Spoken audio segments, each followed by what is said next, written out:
Hello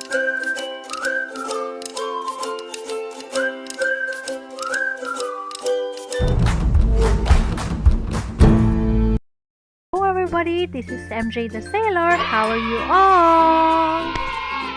Maraming salamat po sa inyong pagtangkilik sa ating bagong subscriber at sa patuloy na sumusuporta kay MJ the Sailor. Maraming salamat po. At sa mga bago po dyan, baka naman, pakiclick na po ang red subscribe button dyan sa baba para po kayo updated. By the way, para sa mga bago dito sa channel, this channel aims to enlighten, inspire, inform, or entertain, and to educate, empower, and inspire seafarer. Lalo na po yung mga aspiring seafarer at future seafarer na kagaya po natin. Welcome back mga ka-sailor, and for today's video ay ang crossing sa Suez Canal. At habang binabaybay po ang Suez Canal, makikita nyo po dito sa video nito ang ilang mga pictures na makikita nyo on the way habang tumatawid sa Suez Canal. Check this out mga ka-sailor!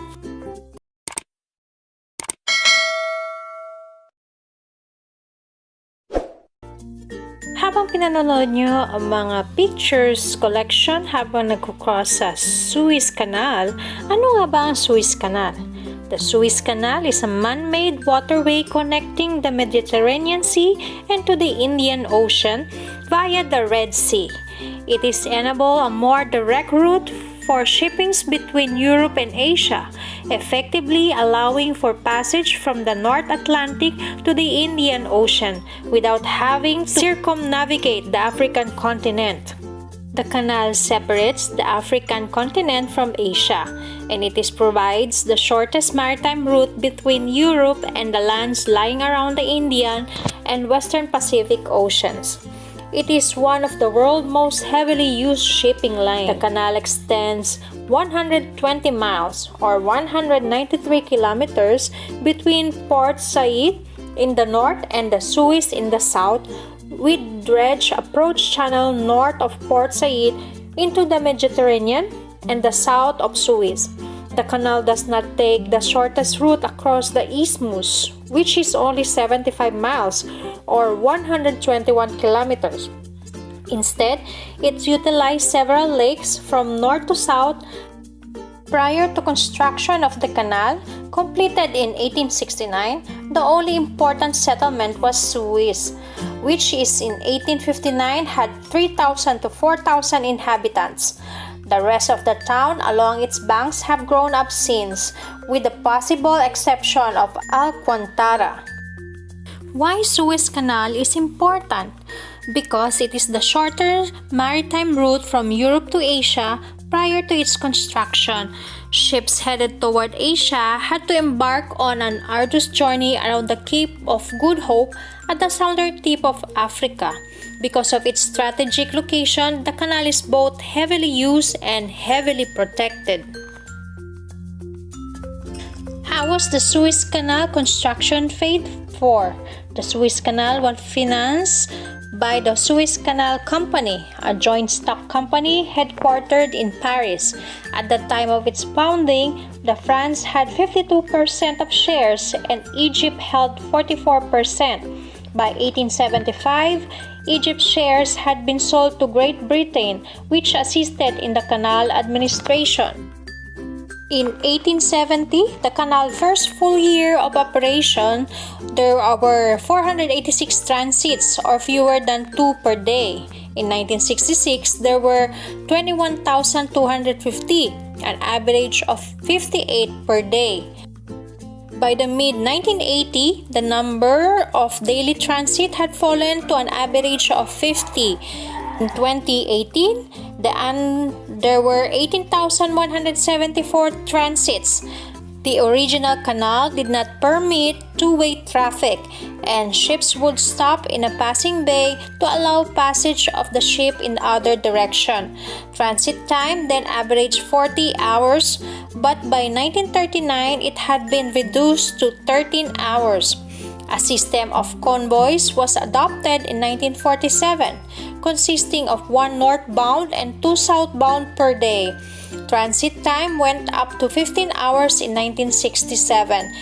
Despite convoying, reflecting the great growth in tanker traffic at that time, with some enlargement of the canal, transit time since 1975 has ranged from 11 to 15 hours. Upon entering the canal at Port Said of Suez, ships are assessed to tonnage and cargo. Passengers have ridden without charge since 1950 and are handled by one or two pilots for actual canal transits, which are increasingly controlled by radar.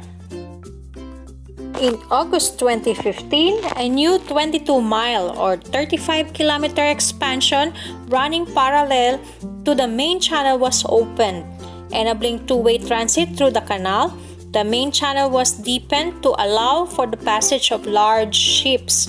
The expansion project, launched by Egyptian President Abdel Fattah al-Sisi in 2014, was part of an effort to boost Egypt's economy. The nature of traffic has greatly altered, especially because of the enormous growth in shipments of crude oil and petroleum products from the Persian Gulf since 1950. What country owns the Suez Canal? The Suez Canal, owned and operated for 87 years by the French and the British, was nationalized several times during its history. In 1875 and in 1882 by Britain and in 1956 by Egypt, the last of which resulted in an invasion of the canal zone by Israel and France. How did they dig the Suez Canal? Building the Suez Canal required massive manpower, and the Egyptian government initially supplied most of the labor by forcing the poor to work for nominal pay and under the threat of violence. Beginning in late 1861, tens of thousands of peasants used picks and shovels to dig the early portion of the canal by hand. Suez Canal charges vary according to the size of the vessel, the number of containers carried, and the proportion of laden boxes, but as a rule of thumb, container vessel on a head-haul Asia-Europe sailing could expect to pay around $700,000 in transit fees. And for the cruise ship to go through the Suez Canal, vessels sailing from Asia to the East Coast via Suez Canal have to pay on average of $465,000 for passage, according to Sea Intel, which calculated that the South Africa route would save an average of $235,000 per voyage. Oh, mga ka-sailor, thank you so much for watching today's video. Hope you found this video helpful. Remember to give it a thumbs up, leave a comment below, and subscribe to my channel if you are not subscribed. I will see you guys in my next video. This is MJ the Sailor. Bye-bye!